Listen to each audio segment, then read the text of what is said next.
Luke chapter 9 verse 22.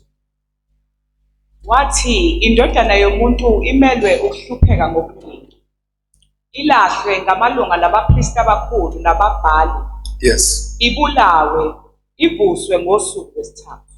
Malibonge igama lenkosi. Cela uphinde ungifundela sisi wami. Wathi indodana yomuntu imelwe ukuhlupheka ngokuningi, ilahlwe ngamalunga nabapristi abakhulu nababhali, ibulawe, ivuswe ngosuku lwesithathu. Blessed be the name of the Lord. Blessed be the name of Jesus. UJesu la uprofeta. Hallelujah. UJesu uprofeta isikhathi azodlula kusona noma uprofeta ukufa kwakhe. Ukusho engakayi khona. Uthi ke indodana yomuntu izokhashelwa ezandleni zamalungu. Cela ungiphinde ungifundela mfana sibabale nje bebabale noJesu. Wathi indodana yomuntu imelwe ukuhlupheka ngokuningi, ilahlwe ngamalunga labapristi abakhulu nababhali. Malibonge igama lenkosi. Yes, indodana yomuntu imelwe ukuhlupheka ngokuningi. Yes. Ilahlwe ngamalunga nabapristi abakhulu nababhali. Yes. Ibulawe. Number 1. Imelwe ukulahlwa icala esandleni sabapristi abakhulu nababhali. Phecelezi ke Sanhedrin. Bonke abantu abaphethe umthetho uthi indodana yomuntu imelwe icala layo ke izolahlwa icala. Bese ke yenziwe njani? Ibulawe. Ithi lenkosi indodana yomuntu izobe ke isiya bulawa. Yes. Ivuswe ngosuku lwesithathu. Indaba ezinhle bathandekayo, the Son of Man must suffer many things and be rejected by elders and chief priests and scribes and be killed. And konke lokho bathandekayo kwenzekile. Sike safunda ukuthi other days uthi Jesu walahlwa icala engenacala. Amen. Saba namazwi ayisikhombisa khona la enkonzweni ukuthi Jesu uconfirm to Jesu wafa wahengwa esiphambanweni. Balibonge igama lenkosi. Konke lokho Jesu waprofeta before kwenzeke, predict before kwenzeke, futhi wayekwazi. Wayengakhona nje ukukhuluma into angayazi. Jesu wayekwazi clear ukuthi umele ukuhlula kule lama process amathathu abalekile uKristu. Amen. Process yokuqala ngoKristu ukuthi noma singathi nje eyokuqala ile yeGetsemane la qala khona isiphambano, i-crucifixion. Iqala eGetsemane la uJesu khona ezwa umuzwa nomunjunju ukufa. And then the next step esilandela lapho bathandekayo kwaba trial ukuba uJesu alahlwe ngecala engalenzanga. Malibonge igama lenkosi. Process yesithathu elandela lapho, steps esithathu esilandela lapho esokuthi uJesu afe esiphambanweni.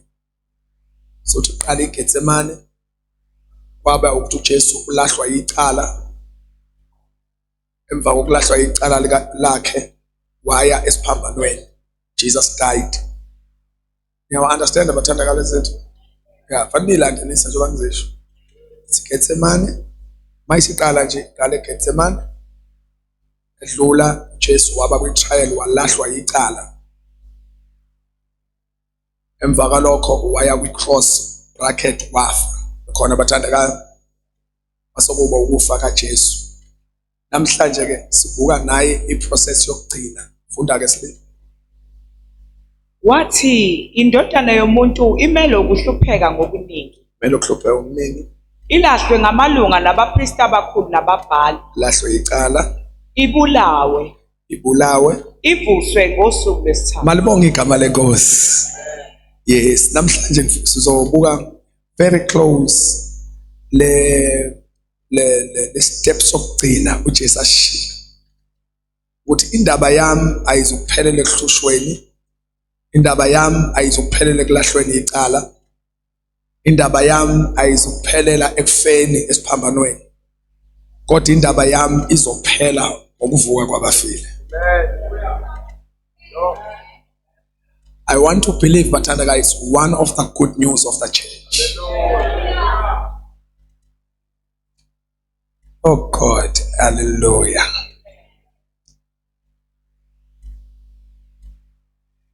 Bafowethu, insindiso, ukuhlengwa kwethu njengebandla kwapheleliswa kulezi zinto uJesu asisho la. Kwakumelwe ukuthi uJesu ahlushwe, futhi bathandekayo bekumelwe uJesu bathandekayo alahlwe icala, ngoba icala limlahlanga ubengeza ukufa. Konke lokho akwenza ulanga yena kwenzelwe thina. Amen. uJesu kwewama phambi kaPilato ethi uPilato awukuphenduli ngikubuza. Asifundanga lo part ngesikhathi besasesithi awuphenduli ngikubuza. Wayesethi awazini ukuthi nginamandla. Esho njengegovernor athi nginamandla ube ngukhulu lena awazi. Wathi uJesu unamandla wathathaphi. Wathi wena akekho umuntu onamandla mengawanika ngobaba. But you don't have power. Uthi uJesu hey ukube buwazi mina bengabiza amalegiyoni asezulwini. Uthi I am greater than you. Hallelujah. Mawusukhuluma ngepower usukhuluma ngenye into ongayi-understand. Unamandla amaningi lo mphambo wakho. Ungambone ethimselwe ngamathe unamandla amaningi. Ukuthi ube bengesiyintando kaBaba ukuthi ngime phambi kwakho ngangabiza olegiyoni bengelosi. Uthi i-defense enginayo angidingi kuwe. Ushuthi njengoba ungibona ngivuma ukuya esiphambanweni. Angivumi ngoba ngisarendile njengoba ngihlulekile ngoba kuphela kodwa ngikhona nibathanda. Uthi ngivume ngenxa yokuthi inhloso yami ukuthi basinde abafanele basinde. Ngoba mangingafi kosho kufanele kufe bona. Khona ngizoba replace including you. Hallelujah. No. I'm not here for myself. No. Uthi ubona amandla obongawanika ngobaba wena. Ivume ubaba lento oyibonayo.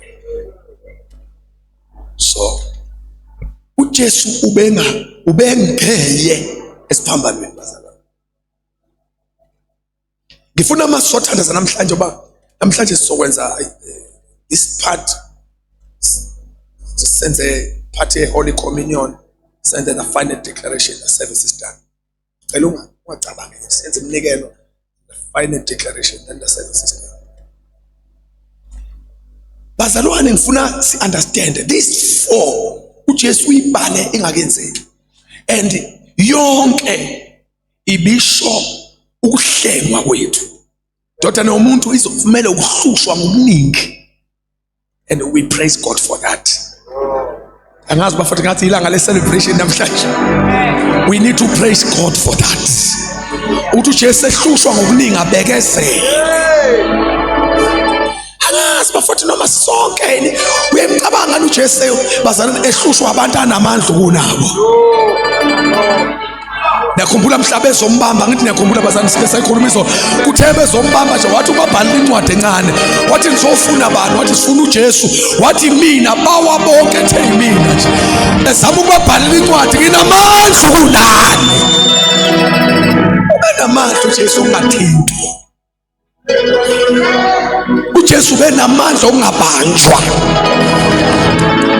nisenkonzweni bafowethu kodwa wehlisa iweight yobuNkulunkulu bakhe benkazumulo yakhe wavuma ukubambeka ebanjwa abantu anamandla kunabo ngenxa yethu. bafethu ngitshela into eclear, Jesus loves us. Lento iyangitshela bafethu uJesu uyasithanda. Ngenzela namhlanje kuseni masithandaza nozwe ngathi uyayidoubt lento yokuthi inkosi iyamthanda, kodwa namhlanje ebe ne-assurance ukuthi Jesus loves you. There's a good song that says he died for me on Calvary just because he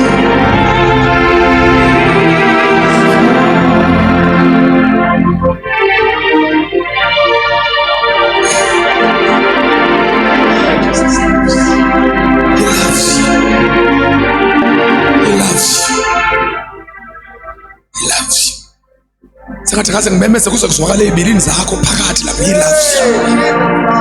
He loves you. Futhi lethu uJesu akayenzi ngenxa enye into, uyenza ngoba he loves you. Ngelilanga bathandeka kofanele kwesidazuluka endlini kusuka ichaos, sibonga nje uthando likaNkulunkulu.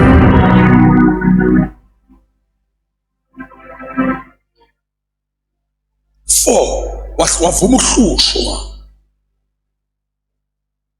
Lithi iBhayibheli wavuma uJesu ukubeka icala engenalo. Khona ngathi sikubuke kakhulu lokho. Jesu wavuma ukuthwala icala engenalo. Phakathi kuye makukhona into ethi hey uyabona kodwa ke le ngathi ngithanda ungahambisani nayo, kuvele kuqubuka uthando oluphakama. Kukhona isikhonzo uJesu emphambili kukaKhefasi. Wayimphambi kaAnasi.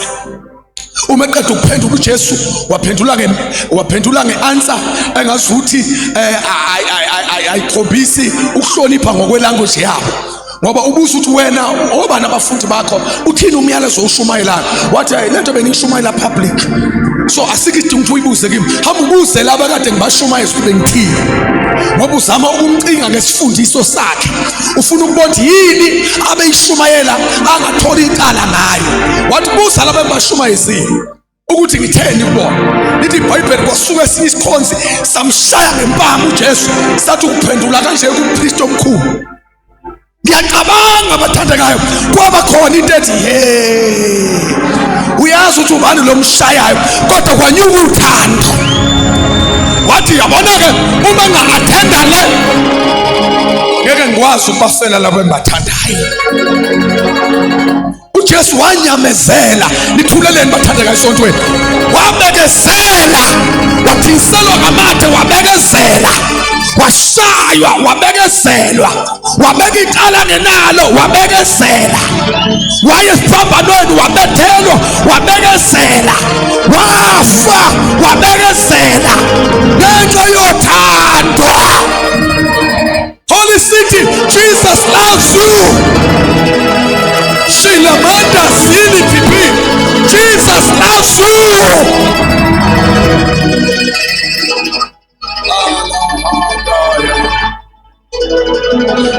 Noma ungakayitholi into oyifunayo uyakuthanda. Noma ngakakuphendula uyakuthanda kodwa. Noma ungakayi-achieve into ofuna ukuyi-achieve uyakuthanda kodwa. Noma ukhula uyakuthanda kodwa. Noma izimo ingahlangeni uyakuthanda. Jesus loves you.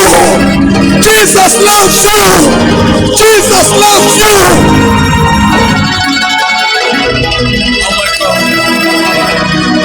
Oh my God.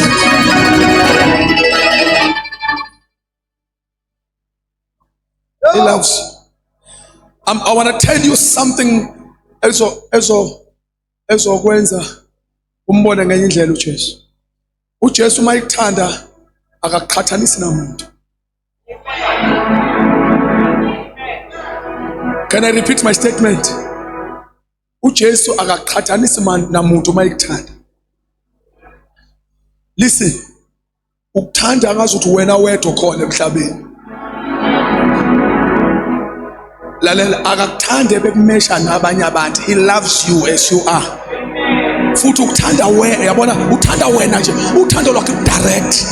Uthanda akaqhathanisi namuntu.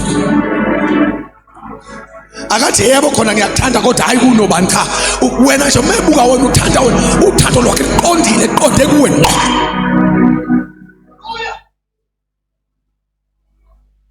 uJesu ngasuthi wena wedwa khona uphelele. He died for you. Sikhona sonke? Sleep. Then the Son of Man must suffer. And there is a word must. And it's like it was ulithi imelwe. Uhlupheka ngokuningi. Then the Son of Man must suffer many things and be rejected. Oh, hallelujah. Oh, hallelujah. Hallelujah. And be rejected by the elders. That's so painful. People are about defense, defend, but what totally rejection. And the chief priest, about the authority to protect, but what totally rejection. And scribes, ababhali, abantu abanepower ne-authority ukuthi mabe raise ivoice yabo ilalelwe, but wathole rejection. Malibonga liphinde dumise igama lenkosi. And the last little, the second thing, and be killed, is awubulawa. But there is good news. Oh, elibandla leli. Awufunde ngesikhuluma lento, uyilandele ngiselento ngoba iyona ngizothandaza ngayo manje. Hayi. Namhlanje ngiphethe good news. Sanibonani bafowethu. Hallelujah. Sanibonani. Amen. Hayi kuzoba nesiyaluyalo kuleli sonto namhlanje. Sanibonani. Amen. Ngoba namhlanje kuseni siphethe indaba ezinhle. Hallelujah. Siphethe indaba ezinhle. Yes. Wathi indodana yomuntu imele ukuhlupheka ngokuningi. 1. Ilahlwe ngamalunga nabapristi abakhulu nabambhali. 2. Ibulawe. 3. Ivuswe ngosuku lwesithathu. Somebody say hallelujah. Ukuthi indaba kaJesu ayiphelelanga emathuneni, indaba kaJesu ayiphelelanga ekufeni, kodwa wenze njani bathandekayo? Wafuka kwaba. Leli gama lokuvuka kwabafile lisho victory ebandleni.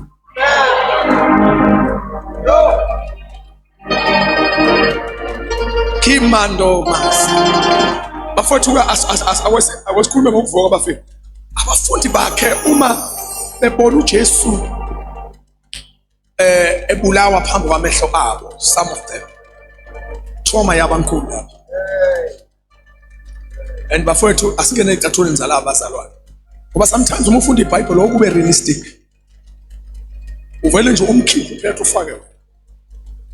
Yeah, umkhiphi nenda uphethe ufake. Ubona the king of kings, well convinced that this is the Messiah. Matthew 16 wenza confession uPetro wayiqeda. Wathi wena uKristu. Futhi bahamba nabo ba clear ukuthi ubani, the Son of the living God. That person you know, umbone banjwa before your place, eshaywa efa ukufa kwehlazo. Did you ever imagine? This Roman calendar basuke benzela nje ukuprotector, but uJesu wayithwele ihlazo. The Lord was naked on the cross. To abastripper. Alisho ukuthi ingubo, alishithi ingubo yakhe, ingubo zakhe. Bastrip ingubo zakhe. uJesu bambethele esiphambanweni uthwele ihlazo. Ingakho iBhayibheli lithi kuphumelana ngakuye ngaphandle lithwala ihlazo lakhe. Kodwa kuthuleleni bathandekayo, uJesu lenkosi wayengenaso isimo ukuba sibheke ababebheka babeshalaza. Ingakho uJoseph wase-Arimathea wayethi qedani bafowethu kukhonto ngifuna ukuyiphuthuma, wagijima wayogijima wakhuluma nombuso wathi ngiyacela ngicela ningibonele isidumbu sakhe.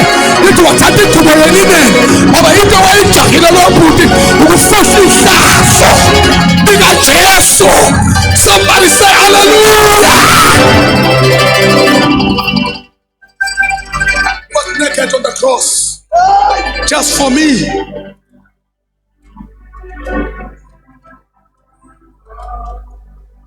was naked on the cross. Omame nalabantu abazala bakhalela indlela uJesu ayiyo nesimo sakhe. And about John, bamphansi kwesiphambano, they are crying tears. And there was no hope. The way uJesu wayefe ngayo. You will believe me. Ngokoma scriptures. Even these people, uJesu wayekade bashumayezile lapho naye. Ukuthi indoda nomuntu, iprocess yonke beyikhuluma uJesu. Wathi indoda nomuntu izohlushwa, indoda nomuntu lahlwa icala, indoda nomuntu izofa, wasethi indoda nomuntu izovuka kwabafileyo. Bafowethu, uJesu wayikhuluma lento not once, many times. Wayenza ngama-parables wathi indoda izithempe nophindeko lakhe in 3 days. So i-message yokuvuka kwabafile baba yayila kubo. Kodwa lalani yazi yadilitheka nini? Yadilitheka ngendlela afa ngayo. The way uJesu afa ngayo baba nethoba bathi there's no hope. Bayitshela bona uzogula uJesu alale kanje njengoLazaro mase yavuka kanti indlela ashawa ngayo kwavela kwafa la ukuthi akaze sibone emlandweni kukhona umuntu ovukayo onje. Hamba i-message. I-message yahamba ngesikhathi senhlupho. Nawe ngiyakuthandazela nje ukuthi uma ubhekana nenhlupheko ingahambi i-message. Bhekana nempi kodwa umyalezo ungawulahli. Bhekana nempi kodwa utayishilo ungayidedeli. Bhekana nezimpi kodwa ungayiyeki ndayikhulumile. Lento isitshela isho ukuthi noma isimo singanzima kangakanani kodwa into esho uJesu iyogcina yona. This is the message of hope ebandleni uvuka kwabafile. Uvuka kwabafile umyalezo wethemba lokuthi noma isimo singahlakazeka kanjani. Anganoma kezwakala nibatana ngizwa kahle kodwa. Nonke niyangizwa kodwa akekho ongangizwa. Niyangizwa? Noma isimo singahlakazeka ipuzzle vele ihlakazeke. Yabona ixoveke uphisho omunye kodwa nikhona nibathandekayo. Kube sesigodini samathambo.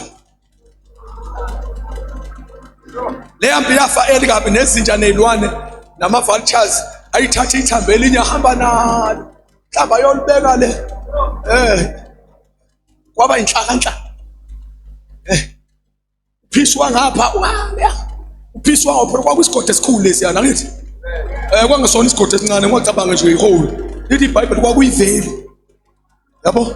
Showe lonke lingakhava ilento lizoliyoshona le. Uphiso omunye wawuthathwe yinja ngenze sibonela ngithi. Wawuthathwe yinja ethile wahamba nawo.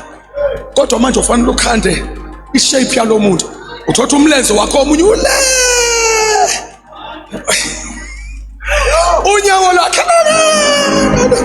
Ingalo. Ihlakazekile iphasi. There is no hope. Kanti kuzofika. Ingakho ebuza umprofeti athi la mathambo engahlangana. Listen, uyazi umprofeti naqale wawabuka. Wathi uyabona hayibo. Ngiyalibona ikhanda kodwa uphisi wakhona nguboni. Wayesethi hayi baba afuna. Wathi I this time uyabona ke le ingapheko umprofeti angazi kodwa wena waziyo. Wayesethi mfana wami akukho lutho elingenzeka eNkulunkulu. Noma ingahlakazeka kanjani kodwa one day iyoqala. Wathi prophet aphekwa namathambo. Wasizwa lodwa kwasuka ithambo elikale. Ilando amandla ezwi. Umessage wokuvuka kwabafile yithembe emandleni. Ngoba uJesu wayishayiwe, wahlakazeka, wanindwa, kodwa iqiniso lokuvuka lamba. Uma sefanele avuke wavuka. Uma sefanele avuke wavuka.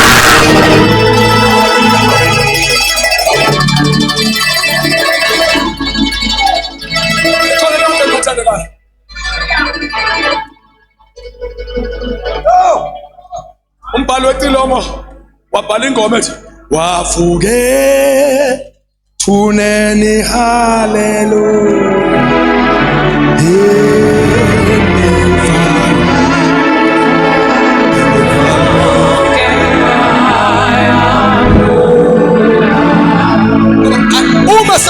mayivuka uJesu ayikho imivalo yokufa. Nithulelani, nithulelani, ayikho imivalo yokufa eyinamandla kumuvimba. Somebody say hallelujah. Kungenandaba ukuthi ufe kanjani. Kwasho ukuthi amandla ovuka, shona sonke amandla ovuka. Khulumani sonke sithi amandla ovuka. Power of resurrection. Uma sekufanele uJesu avuke, this is the last process. Wonke umuntu wayeseminceleyo. Abafundi lithi iBhayibheli basuka bayathula nearest city eJerusalem, bangena khona bavala. Ikhona nibathandeka, they were so worried. Bahlala khona. uJesu mayivuka into ekube ithi indaba yethi iphelile, ngoba la amaJuda abulala uJesu kanje ezakithi. Futhi bazalwane bami, ngicela sikhulumeni iqiniso. It was true. Do you know thini eyabamba laba bantu bashaya uJesu kuphela bangabathinti la? Do you know? I-message wakhuluma uJesu eGetsemane. Amen. Hallelujah. Wathi uJesu nifuna bani? Hayi obani. Funa bathi sifuna uJesu. Inkazimulo kaJesu was so strong. Why said soft cash? Why said uma nifuna uJesu bambani ansolve into eyenza abantu bangathi. Wathi bambani mina. Why said nibayeke la. Awunawo lo part leyo. Awunawo lo ngxenye leyo. Unayo uyayazi? Okay, thank you. Wathi uJesu bambani mina. Nibenze njani laba? I-command kaJesu kuyeka kwabo. Akuyona intando yezitha. No. Uyabona noma ngathuza ubhekana nani. Umeke wathi uJesu miyeke. Wena usubona umebuzo wenyoka nje kodwa i-command ithe mawungathinta. Angcothi ngishumayeza abantu abakholwa ngempela la. I-command kaJesu mhla esephambanweni wathi mawungathintwa wena. Wathi bambani mina nimiyeke. That's why uSathane efuna ukuzwa ukusho ithi izwi lithe. Khuluma izwi litheni. Ekuthi angigijima indlu yonke la. Izwi litheni. Bambani mina. Baye. That's why kuyo yonke le process uJesu ufayela. Siyabudinelwa ngempela uPetro. Hey wena, ubunayo. Kwake isijoke nyaphila. Nina nibafuthi nje uPetro uphika ngoba kwakulu it was lento leyana babe aggressive laba bantu. Kade beshaya umaster wakho phambi kwakho manje. Sebekhipha nesinqumo sokubambulala. Beza kuwena foot force. Now ubuna. What uPetro? Hey, I'm next in the line. I'm next in the line. What much? Is a game late. Next in the line. But ubunayo. What uPetro? Yeyi. Abantu abaningi bayithetha uPetro wasindiswa ukuphika. Kodwa laba bantu bebene proof futhi eyiqiniso. Ithulile inkosi. Abantu baphethe proof bathi no ngisho ukukhuluma sokwakhe. Usho icase ayisemlahlile kudala uPetro. Yini uPetro engabushawa pho la ngabethelwa wathi mfana wami angikufa nawe angifuni ukufa namuntu la ngobe yami ngedwa. Ngoba abantu bazosoka badideke masefana bakhonza. Ngabe namhlanje sikuphi iphasika lika Jesu noPetro. Yini enza ukuthi uPetro noma enza imanga engaka sithi siyabonga bhuti thank you kodwa munye inkosi munye nomlamleli phakathi komuntu noNkulunkulu. yini abafundisi bethu nabapostoli bethu sebesikhonze kangaka, basithanda kangaka, inkosi yabasebenzisa kangaka, kodwa sithi inkosi mune nomlamleli phakathi komuntu noNkulunkulu. Yini singabafaki, singabakhonzi, yiwaba abafana mune wafayo.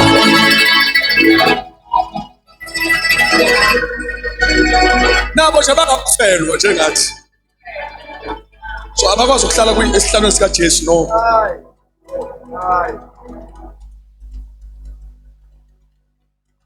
now the message of ukuvuka kwabafile, i-message ifika ubazalwane, there is no hope.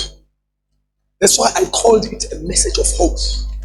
A resurrection is the message of hope. Resurrection is the message of hope. Resurrection is the message of hope. Ukuvuka kwabafile umyalezo wethemba. Ukuvuka kwabafile umyalezo wethemba. Sibonga uJesu angafi tu. Ngoba uJesu wafa tu. Laba abazana babezohlala bevaleleke kanje. Lithi bahleli bakhile. No, it was before baye eGalile. Ngoba indaba yaseGalile introduce uJesu. Mabesuka bona bahlala to the nearest town. Introduce uJesu, hamba nitshela abafundi abahambe bayongilinda eGalile. Le ndaba yaseGalile ikhulunywa uJesu esevukile. Bona babehle to the nearest city. I-lockdown. Abaphumi umuntu. Umfundi kaJesu ngisho yedwa. Akabona ngisho emoya. Bonke kugcwele la ekhaya futhi baqinisile. Singabulawa noma yini. Our master is dead. What about us? Bonke umuntu uyakhala. Ziningi into ebakhalisayo, itrauma yokubona imaster wabo nje. Le nto ayipicture yidlula. Awesikhulumeni bazani sebendisikene. Sibe kwi-human level. Ngenza isibonelo nje ngizama ukuthi listen, umshumayeli ubaba wena enkosini njengoba nihleli kanje ngibanjwe ngishawe kabi hlinzwe kakhulu before your eyes never ngisebuze phambi manisuka la ngabe niyolala labazalana. I don't want to believe ubuthongo babafika. Imagine mera ulele eyaseke malala njani.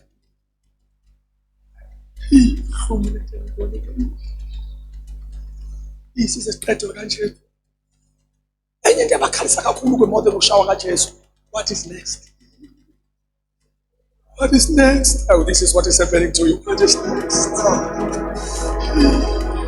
Makunje kodwa ikhona ithemba. Petro, you have something to say. That time Peter is not part of that team.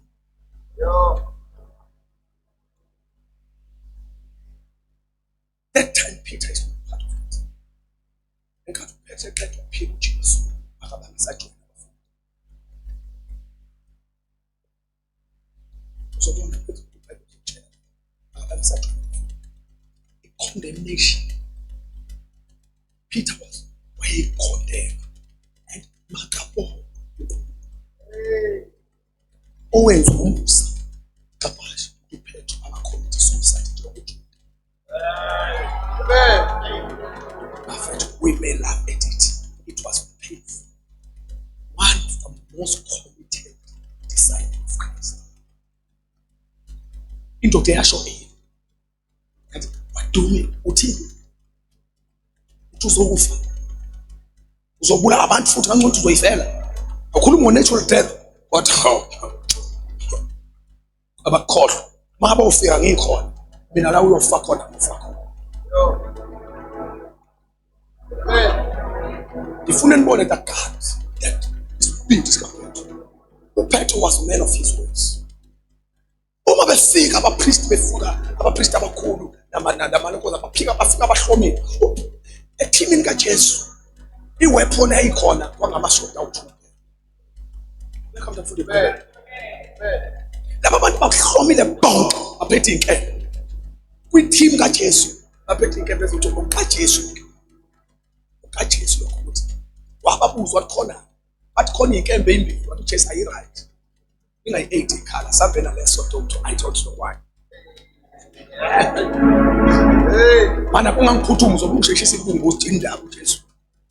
Engashothi ayayikhiphana inkembe neshiye emakhaya wathi you too but ayi-right ezinto sami. Mabuza amagazi. Angazi ngempela wacabanga ukuthi khona ngifihla angazi. Then mabefika lithi iBhayibheli enye version igospel enye ithi inceku yompristi bathi bembamba uJesu. Petro ngoba wabona isword encekwini yompristi. Elinye ivangeli lisho njalo.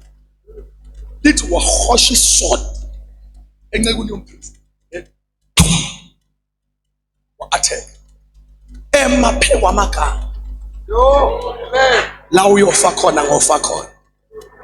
Wathi uJesu mana ke Simon Petro masifa soba u2 bazosikhonza so2. Mina ngufoi 1 ke. Kube senibadala bengizonitshela ukuthi ukuphika kaJesu kaPetro it was prophetic. And ngiyambonga uPetro ukuthi angafi. Ngoba ukube wavuma uPetro ekhempini ukuthi yabe ngihamba nayo futhi wayesezobanjwa nayo. Siyabonga. uPetro ufuna ukumchawula ezulwini. Ngiyamshaya ukuthi waphika mina ngifuna ukumbonga ukuthi ngiyabonga futhi ukuthi uphike ngalesi sikhathi ngoba ukube wavuma leli sonto ngabe khonza wena. Anazi namanje khona bamkhonza uPetro ukuthi ikhithwele zani kwayena. Anikwazi lokho khona bamkhonza uPetro manje. Cabanga ke engafanga khona kodwa bamkhonzayo kube wafa ke. Saint Peter uyakhonza.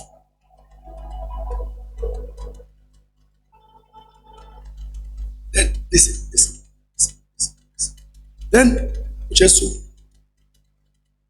athi hayi Peter uyisela inkemba endaweni yakhe. Eventually enye iveza sengathi kwakubuyisela kweyakhe. Enye eventually iveza ngathi wayihosha encelweni. Bese ukhuluma noPetro. Hey uthi usela isonto endaweni yakhe. Uyazi labo abantu ababulala ngenkemba bayofakayo la. Wayinga address uPetro utshela labo uthi njengoba ngizongatheka nje ngizofa ngayo le nto. Uthi laba ababulala ngenkemba bayofa ngayo futhi inkemba. Wasethi buyisela inkemba emgodini yakhe. Petro wathi did so. Wayiphinsela noma wayiphinsela encelweni. And iBhayibheli likuveze ukuthi uJesu wayipholisa indlela yenceku yompristi. Ikhona nibathandekayo. Yeah. Wayipholisa. Noma ingavezi wayixoksha phansi. Because asazi condition yayo ayithi. Mayishaya phuma it's possible ngoba amashoda abephathwa night time ayisharp. But bese kufuneka a divine miracle from Jesus. Kwi-enemy. Thank you. Kwi-enemy ephumela ukuzom-attack. uJesu uyashumayela. Uma isitha sakho silambile usinike sidle. Endlela uJesu anothando ngayo ukwazi ukubona ngisho ukuhlangabeza ngisho isidingo sezitha zakhe. Uyambona lo muntu yakhala. Ngathi ekhala kanjalo athi uJesu wavuka la kuye uthi hey akekho umuntu owakhala phambi kwami ngathula. Akekho wakwafa phambi kwami ngamvusa. Akekho wagula phambi kwami ngamphilisa. Lo muntu uzo break irecord lami lokuthi kwafika umuntu kimi waba nenkinga wabuyana nenkinga ekhaya. Ukuthi sitha sama nandaba ukuthi umuntu obeze ezongi-attack nandaba kodwa ithi policy yami makufika umuntu ngoba nenkinga emaphambi wami nenkinga kufanele ngiyisolve. Anandaba ukuthi ubani lowo kodwa memeza namhlanje ipolicy kaNkulunkulu izosebenza nakulenzi. Asikwazi ukuma phambi wakhe indlebe zethu zopha izimo zethu ibheda sibuyele emuva singalashiwe. Policy kaJesu yokusebenza ukuthi abantwana bamanga umuntu phambi kwabo enenkinga akangabuyele ekhaya iphethe kodwa memeze phambi wakhe ukuthi umele wayikholwa kahle lento ngeke sivale lo mhlangano inkinga yakhe iseke kuwe. Uma uJesu walapha inkinga zezitha zakhe kangakanani. Abantu manyasonta lapha nikhona ikozwe Ngithi uma uNkulunkulu walapha wa-attend ama-cases ama-enemies akhe, how much more abantwana bakhe? Ukuthi noma ngikhuluma nabantwana bakaNkulunkulu lakhe ngazi ukuthi ngikhuluma nabazana abayisontelayo. Ngithi uma wa-attenda izitha zakhe wanqaba indlela yazo ukuba implite wayakholisa wayilapha, how much more abantwana bakhe? Jonathan, God will attend my case. Jonathan, Jesus will attend my case. Jonathan, Jesus will attend my case. Kodwa ngisho ukuthi ilanga loku-attenda wedaba lwakho, ilanga loku-attenda wedaba lwakho. Ukuthi uthembeni imposto, ngithembile yena Lord. Ukuthi uqalile umsebenzi wobufesi, ngithemba uJesu. Ngithemba uJesu. Somebody say Jesus. Somebody say Jesu. Ngithemba uJesu.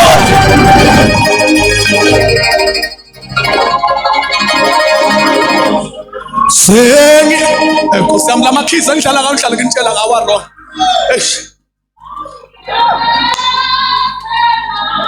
Yes. Oh anibe.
Namhlanje uthi ilanga lobuso siyamethemba,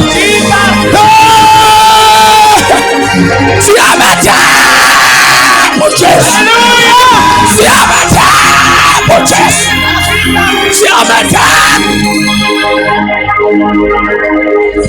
siyamethemba uJesu, siyamethemba uJesu, siyamethemba uJesu. Uma kwazi uku-attend ama-cases abantu abamelene naye kangakanani abahamba naye, ngithulele ngithi uma kwazi uku-attend ama-cases abantu abazolwa naye kangakanani kwabamthandayo, uma attend ama-cases kwabantu abazombulala kangakanani abamdumisayo, uma attend ama-cases kwabantu abazomkhahlela kangakanani abathi abekho nje ngawe. uNkulunkulu uzoyi-attend icase yakho, uNkulunkulu uzoyi-attend icase yakho. Uthembeni impostoli, sengiyamathemba, ngiyamathemba uJesu, ngiyamathemba uJesu, ngiyamathemba uJesu. Jonathan, ngiyamathemba uJesu, ngiyamathemba uJesu.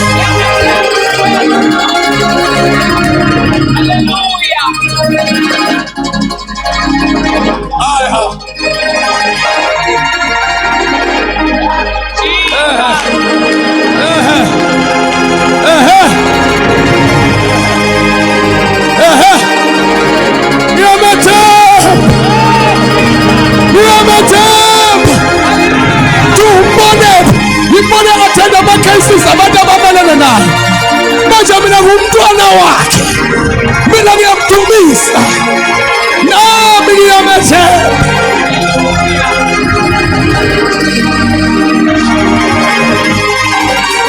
Listen, lo baba akacelanga, akaze acele cabhasha, akasho ukuthi awu Jesu noma bengizokubulala ngicela ungibuyisele indlela. Washo kwenzeka into ekuyipolice kaJesu.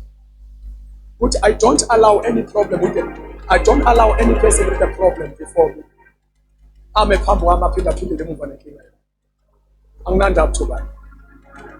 And believe me, this time this woman, this man, akazi kuthela. Ayisho ngJesu, ayikhalanga. Ayifastanga. Akazi izinikele nakuJesu. uJesu eneni. Akazi imlandeli iyaqala ukumbona uba ikhonjiswa uJudas. Baqala nokuhlangana ngoba bebazi uJesu. uJudas wathi lo. These people abazi nokuthi yena abantu bahluleka ukuhlukanisa. uJesu wayifana nabafundi bakhe. Mayifika phakathi kwabo bathi yena umuntu nje la. Bathi lo. Loba umuntu phambi komuntu ngaqala ukubona iduze ukuthi baqala ukuba close. Wena unjalo phambi. Wena uyathandaza. Wena uyanikela. Wena uyafasta. Tell your neighbor how much more.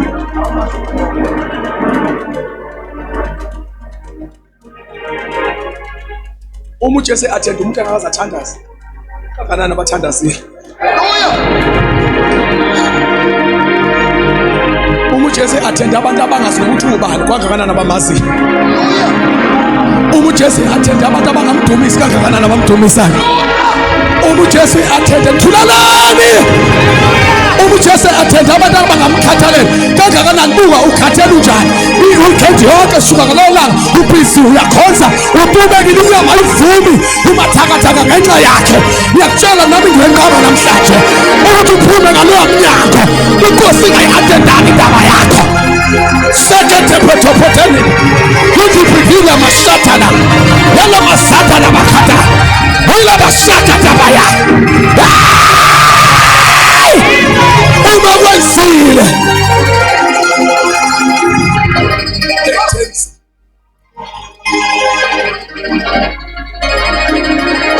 lalela-ke manje sesisebenzisa i-right yokuba ngabantwana. Baba, dada, meko yami ngiyabonga nawe ukuthi nami uyayi-attenda.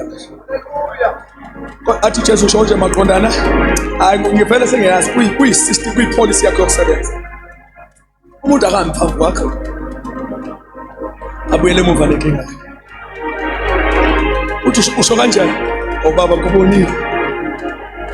Ngibone kumali yancebe yayizokubulala yompriest. Nangoku umfowethu uPetro seshaya indlebe yakhe. Wayipolice. Ngiyazi wawuyipholisela. Wawuyipholisela ukuthi akekho umuntu omaphapha. Haleluya. Nenkinga yakhe abuyele emuva nayo.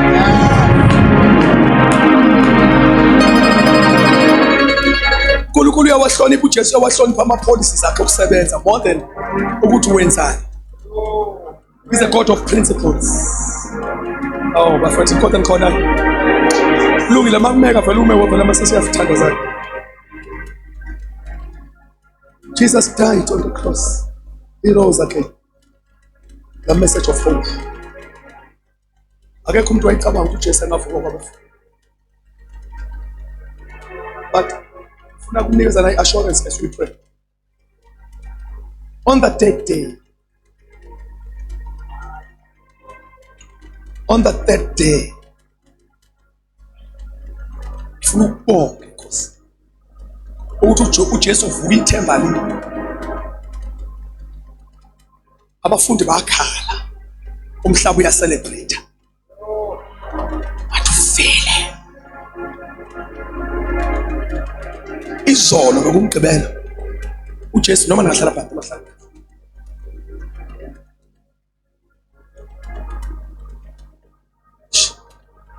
Baba first standards. Izolo bekumgqibela uJesu wayehlele Hades. Prophetically and spiritually uJesu be Hades. Phakathi kwezinto awayenza senza. It is scriptural. It wehle Hades. Ithi phakathi kwezinye izinto wayezozenza Hades. Wayothatha ihluthulelo zokufa lezi Hades esandleni sikaSathane.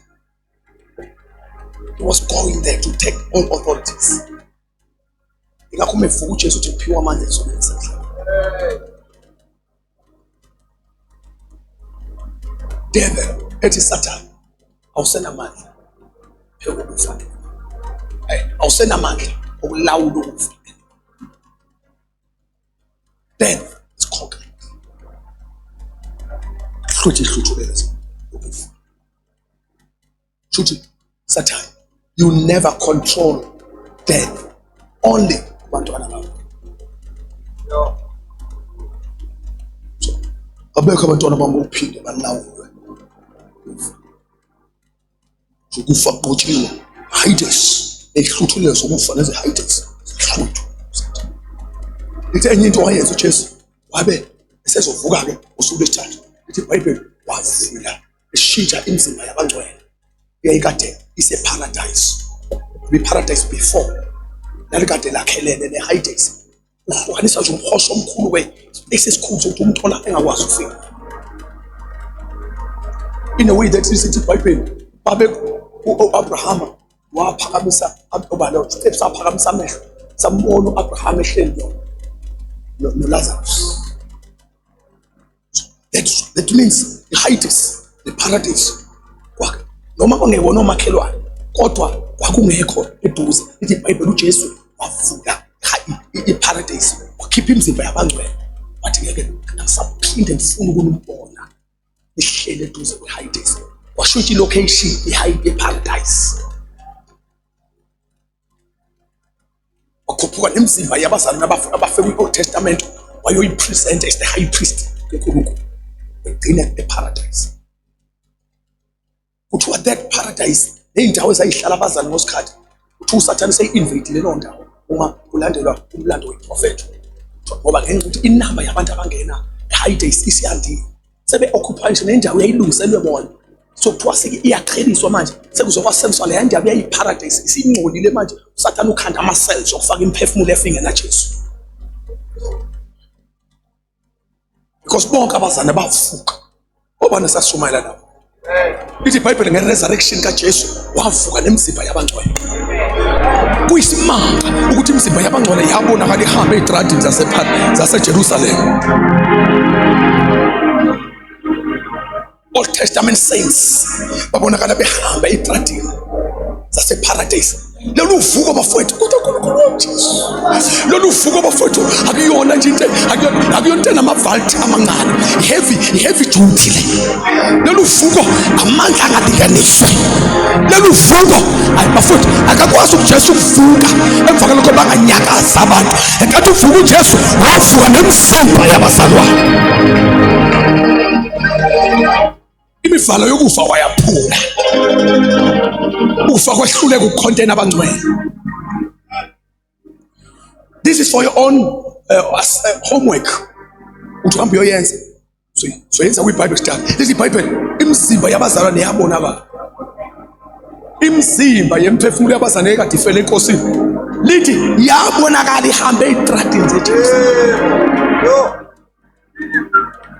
Hayadaya bafethu asike isigameko esikhulu njengalesi sicelebrate namhlanje. Lento yokuvuka kaJesu igcwele inkazimulo enkulu kabi. Ukuvuka kaJesu akuyonto yokufunda. Ukuvuka kaJesu igcwele inkazimulo. This is the message of hope. This is the message of glory. This is the message of glory. This is the message of glory. Ubona imizimba yabazalwane.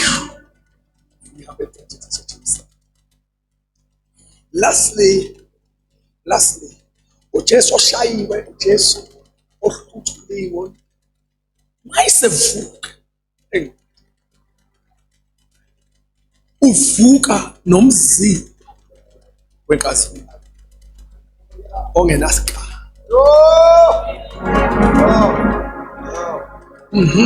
Angazi ubani engizoshumayela naye namhlanje. Ngizothandaza naye namhlanje. Angazi ubani engizothandaza naye namhlanje. Uvuka nomzimba ongenasiqa. uJesu mayivuka uvuka nomzimba wenkazimulo. That is what is going to happen to you today. Angazi uSathane ubekudweshule ngani mawuzala, angazi uSathane ubekugcoba gcobe ngani, kodwa ngizwa amandla ovuka. Uzovuka ungenasiqa. You will walk up in your spiritual life hambela phezulu. Noma ngathi uzazi uma uyehluleka, ubona ngathi amandla aphelile, ubona ngathi ukukhoza inkosi amandla ayaphela, kodwa ngizwa amandla ovuka. When usayekhaya ungenasikhathi, you shall go back home revived. You shall go back home revived. You shall go back home revived. Kutshela indaba ezinhle usazwa mkhonza uNkulunkulu wena. Indaba yakhe ayiphelele impilo zakho usazwa mkhonza uNkulunkulu. Uvukile kwabafile.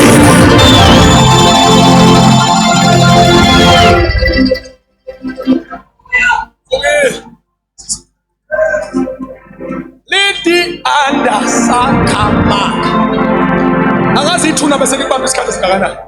Kodwa nawe uzobonakala uhambe eDradis aseJerusalem.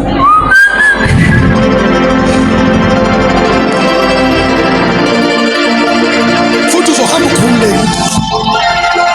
Thuleleni! Ukuvuka kwabafile kokumemezela ukukhululwa kwebandla. Ukuvuka kwabafile kokumemezela ukuqoba kwebandla. Ukuvuka kwabafile kokumemezela inkazimulo yebandla. We are victorious because he has risen. We are victorious because he has risen. We are glorious because he has risen. We are more than conquerors. Somebody say, yeah. You will walk victorious. You will walk victorious. uJesu ofe eshayiwe uvuka nonkazimulo. uJesu oyesiphambanweni ehlutshulwe uvuka nenkazimulo.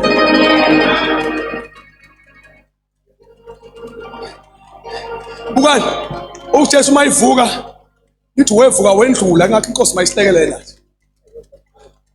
Angilwi ngisho manje. Hayi kodwa lithi wavuka uJesu wandlula. Ingakho ngicela umthandazo inkosi mayisihlekelela. Singavuka isiqonde njengejubane. uJesu wavuka ekseni lithi ingubo ekadelele kuzona wayifolda wayigoqa.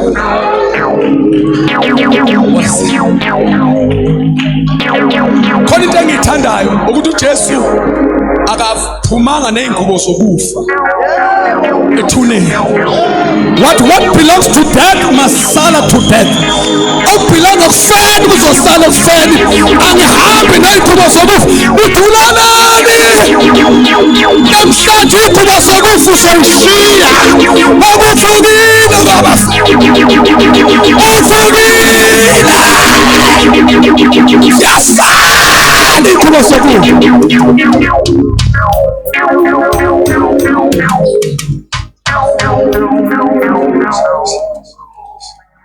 Lalela uJesu ingubo zokufa wayishiya thuneni. Nakhona wayigoqa kahle. Wayifolda kahle. uJesu wayenesikhathi nje wayengajaheli. Diye kufa. Diye kufa. Lalela ke khehla la. Wena futhi angiphumi ngikubalekela la. Ufuna ukwazi. Lento uthi wayigoqa ingubo zakho wayingakubalekela ufa wayesekunqobile. Akuthi angimemeze ufa kunqotshiwe. Kuthi angimemeze Holy City ufa kunqotshiwe. Somebody say yabo. Diye kufa. Khehla akubaleke okujahweni lutho. Ungabalekelani la uthi unqobe khona. Goqa ingubo zakho uJesu. Wayibeka kahle lithi iBhayibheli wayibeka sesiqamelweni kahle ngo-14 impahla zakhe. Wayesethi kufa ngidilile nawe. Mina nabakhonza igama lami nabantwana bami sihlukene nawe.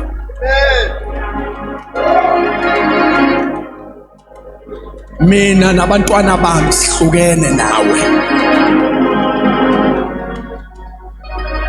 Wayesephuma uJesu ethuneni engajahile. Ingelosi seliginqile lithi alibeke eceleni. Waphuma uJesu wangaflya abaleka. Waphuma waba around. Omunye umuntu akho ngifuna ukuba ngasemathuneni. uJesu ufuna unqobe. Wahlala ngakhona. Bangena abazalwane one by one. Babefika abanye bayalunguza. Fika bayabona baphuma ngemva kalokho wangena uPetro waze wofika ngaphakathi. Wabona nengu lezi goqi. Uma ngaphandle wathi ayinkosi ayikho. IBhayibheli liveza uMaria is the first person owakhuluma noJesu. IBhayibheli uMary mayifika ekhaya uzubona abazali babangakhothi uJesu uvukile baphethe amakho okugcoba umzimba kaJesu. Futhi bawugcoba isidumbu ngelanga lokuvuka. Ngiyacela ngicela uwatshenge phansi lawo makha namhlanje. Uvukile wabafika. Ungabsa entertainer lutho ekuthintana nokufa. Sholo thani mina nento ehlangana nokufa sihlukene all together. Somebody say amen. Lahla makha. Noma bebiza kanjani athi Hathela mahala lento. Uvukile uJesu. Fast forward. In the Bible, amanye ama-gospel aveza ngendlela ehlukene because there are so many things that happen there. Omunye umuntu wathi iBhayibheli iyacontradict and the answer is no. Ukuthi ama-sin ayemaningi ayenzeka. The angel was there. Jesus did spoke to Mary Magdalene. Wakhuluma uJesu noMary Magdalene. So abarekhodayo omunye ucaphunele yaphathi kukhuluma uJesu kuphenduka kukhuluma ingilosi. Omunye ucaphunele yaphathi uJesu ekhuluma direct, but lawo masini onke ayizwa uJesu in one place. Kudependa kuma records. Omunye ipurpose yok recording ngoba khona wayifuna uyi-emphasize ethile eyakuloyo nto kodwa akho contradiction. Omunye asazi noma ingilosi manje nobani cha. The truth of the matter, yes ingilosi yakhuluma naye, yes uJesu wakhuluma futhi nomyeni. Ukuthi kuye ukuthi orecordayo ucaphune iphi conversation. Ngicela ukuthatha kodwa le kaJesu uyiyeke ingilosi. Ngicela ukuthatha le kaJesu nomyeni. Okay. Lithi iBhayibheli mayephuma Jesu ngaphandle. uMary akakwazi uku-identify ukuthi yena. And I praise God. Now mhla uvuka kwabafika. Uyabona uNkulunkulu mayisakhambele amandla ovuka. Abantu bakhuluma nawe ngawe bengazi ukuthi uwe. Ngendlela angithi uMary unepicture. Walowo muntu bese siphambanweni. Ucaba yilo khazimula. Engakethi master ngiyacela umbeke kuphi. Uyakhathi inkosi bayithathile. Ngicela ukubuza awunayo ixuku kancane ukuthi bayibekephi. Khuluma naye. Amandla ovuka kwabafili inkosi iyokwenza njalo. Mhla uJehova ebuyisa ukuthunja kweSiyoni. Kwabasangathi siyaphupha. Kodwa kuthuleleni bathandekayo. uNkulunkulu ukhambela nawe ungakhothi uwe. Uqhathanisa insuku zakho zeziphambano, uyiqhathanisa namandla ovuko, uthi ubani manje lo? Ngoba inkosi ikhambela ushintshe all together. That is the power of resurrection.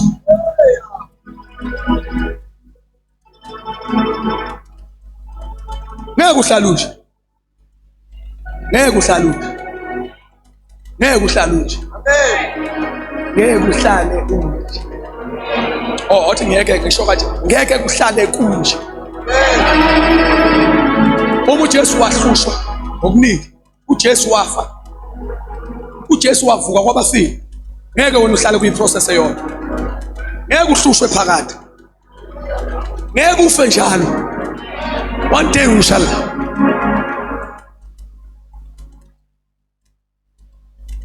Yonke into nosuku lwayo. Mayivuka uthi mbeke futhi. Akhuluma la inkosi bayithathile. Angazi bayibeke. Ngiyacela master ungithathile usitshela nje Nkosi yaNkulunkulu. Just yokuthi sibone isithupha sakhe. Alikhuluma lenkosi. The good Bible says Jesus wabiza uMaria eThoni kaJesu. He just said, Maria, usile ntombazane kanti ihlele inyawo. Uyabona ke intombazane yenyawo mntanami iyakwazi ukuzwa izwi lakho ukuthi angiyalikhumbula lelizwe. Phela lo Maria ke yena uma kaJesu loya. ya uMary la Magdalene, uMary lo ntombazane eAlabasta. Akuyena uma kaJesu lo nomdidi lewa Mary akuyena. Intombazane eAlabasta, intombazane yakaqhumisi iAlabasta yaqhoba inyawo zakhe ngamafutha. Kodwa nthuleleni bathandekayo, yamwasha ngeenywele zakhe. Yile nthuleleni bathandekayo. Yile ntombazane okwathi uMathe ebhizi yona yahlala enyaweni, yalalela ukukhuluma kwakhe. Uthe said Maria, nifundeni bafika John there. But Maria, the good Bible said, what? Rabun. Ukuthi mfundisi. Yini yenza uMary identify ukuthi uJesu word. Lelizwi uyalazi. uJesu wakhuluma ngezwi alazi. Ngakho bantwana bami ubudlelwane nabo uyasiza. Kuzothi noma izipho zikunethile ngempela kodwa izolazi uyakwazi cha nangekhuluma. Bakubona ikhali inyembezi bayitshathe ezenkinga kanti ezesu lakhe. Wena shanama kanti ezesu lakhe.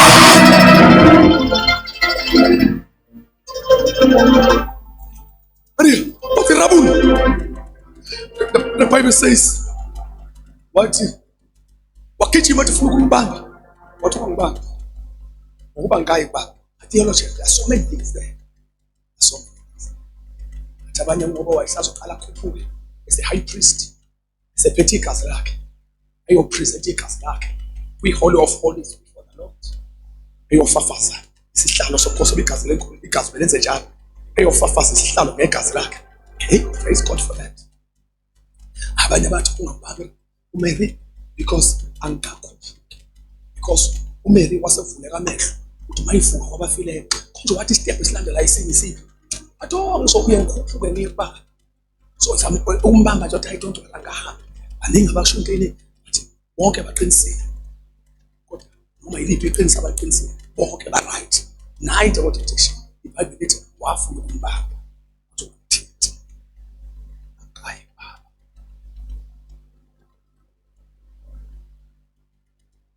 Wayesekhipha le message. Hamba utshele abafundi. Wayesethi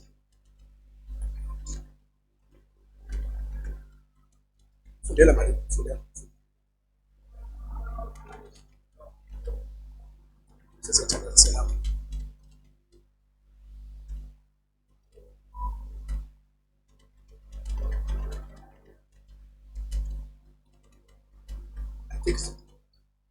John back. John.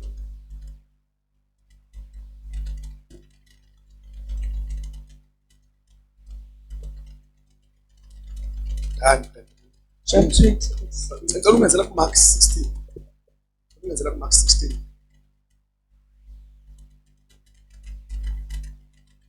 Verse number 7. Verse 7. Kodwa hambani litshela abafundi bakhe. Hambani tshela abafundi bakhe. Iveza is an angel speaking. Yes, ka? Kanye noPetru. Mesithi iBhayibheli hambani litshele obani bathandekayo. Abafundi bakhe. Lithuleleni kodwa enkozweni. Hambani litshele ubani? Abafundi bakhe. Kanye nobani? noPetru. Now John benitholile. Okay, ngicela nifundela John. John bani? John 20 verse 16. Yes, come. uJesu wathi kuye Maria. Nayo ke into bengiyifuna le yano yebona ikhuluma ngathi ingelosi leke ikhulunywa uJesu qobo lakhe. Yes, come. Waphenduka wathi kuye ngesiHebheru Rabuni okungikuthi mfundisi. Sibonile lo phatha ngithi. Yes. Ngathi khathe im-identifier lawo. Maria. Uthi lo Rabuni. NgesiHebheru kusho umfundisi. Yes, come. uJesu wathi kuye ungangithinti. Ungangithinti Ngokuba angenyukeli kubaba. Anganyukeli kubaba manje. Yes, come. Kepha yana bazalwane bami ubatshela ukuthi ngenyukela kubaba noyihlo uNkulunkulu wami noNkulunkulu wenu. Somebody say amen. Okay ke uMark oveze ukuthi hamba utshela abafundi. Awu amen bathandeka. Yeah, hamba utshela abafundi. Wayesethi nobani khulumani manje? Ngicela ukuthandaza bazalwane. Vele nivumelene ngithandaza. hamba utshela abafundi nobani, phinda futhi hamba utshela abafundi nobani. Ingane ngabo ukuthi uPetro akasiphathi la kunabafundi khona. Njoba kuthiwa hamba utshela abafundi noPetro, ama-disciples andawonye, and Peter is someone. If you are a good study of the Bible, you will see ukuthi uPetro ngelanga wa-initiate uJesu mhla ibonakalisa khona. Uyibona ziningi indlela ey'vezile phakathi kwezinye zazo uJesu wazibonakalisa babe solwandle. uPetro wavele wathi kusaya kodwa bazothi thina bazali bami babenathi sona. Le nto yokuthi uPetro athi uyodoba, it was because of basebelahlekelwe yihope. uJesu wayethe follow me, see. So bafuthi asibuyele emsebenzini etohweni kade besibamba. Le ndoda yasibiza isilowo. Bathi asambe siyodoba, baphuma abafundi bahamba bayodoba. Lithi thathi ulwandle laseLibheri. Lithi iBhayibheli uJesu wayese eyabonakala khona bedoba ebusuku. Engabanga. Lithi uJesu mayifika kubona bake bethuka. After that wabona uJohn uthi Nkosi. Wathi hayi ntonto wami. Athi Nkosi.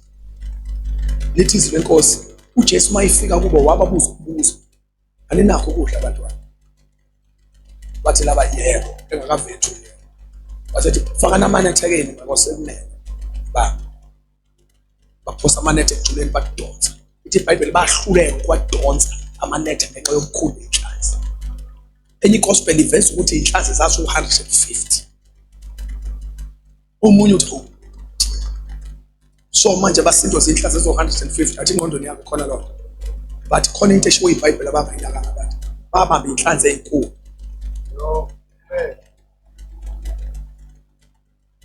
So yabona lama size bayazi laba inhlanzi ezinkulu. Akhunywa khona inhlanzi enye ibihakile ngalo times 150. It was not for kwangezona inhlanzi lezi yani zokudayisa. Ungakhohlwa aninakho ukudla. Lo 150 obanje umkhulu ogaba imiliyoni. Mayiqeda lapho uJesu ukhuluma nabo waya oseleni lolwandle. Ingelosi zabasomlilo. Akuveli thubani wabasomlilo. Wabe somlilo wamalahle. Bathi bayambona kade ekhuluma nabo la ethi donsana badonsa amanethe kodwa bakakushoda ubani lo ondiyamandla ezweni ngabo.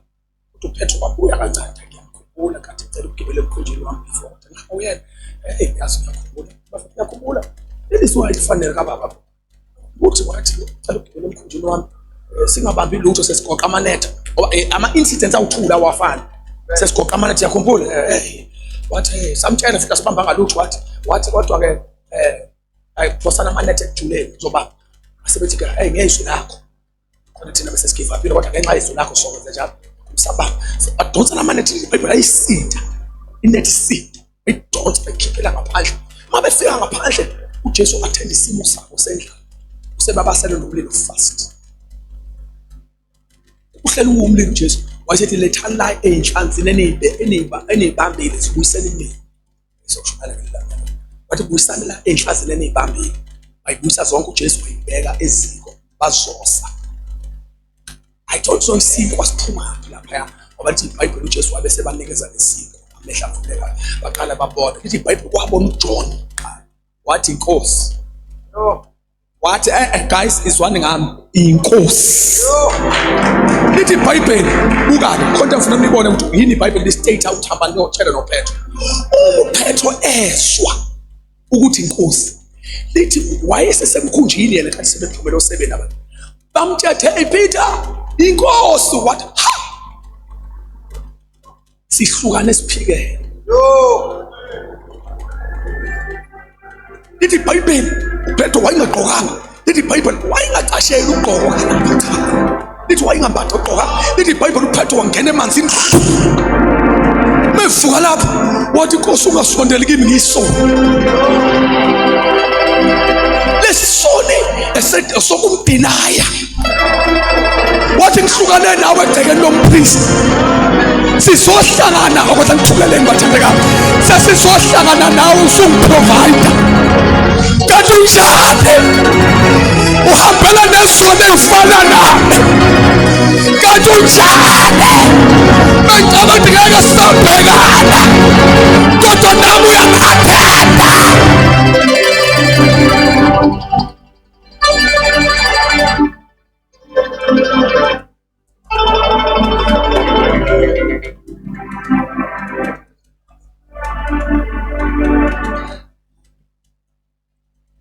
Nkosi ngene emanzini phethu wathi Nkosi ungezike ngiso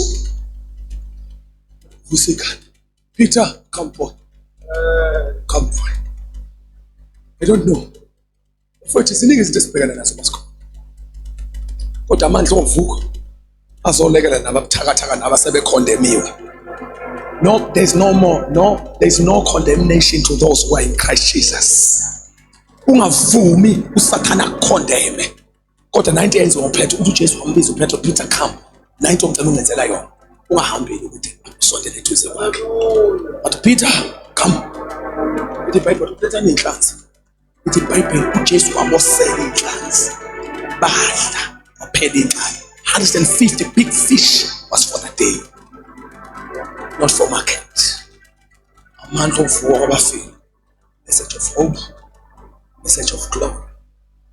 If ekuvukeni kwakhe kwabafile he will provide you needs. Asemenge nyawo sithandaza.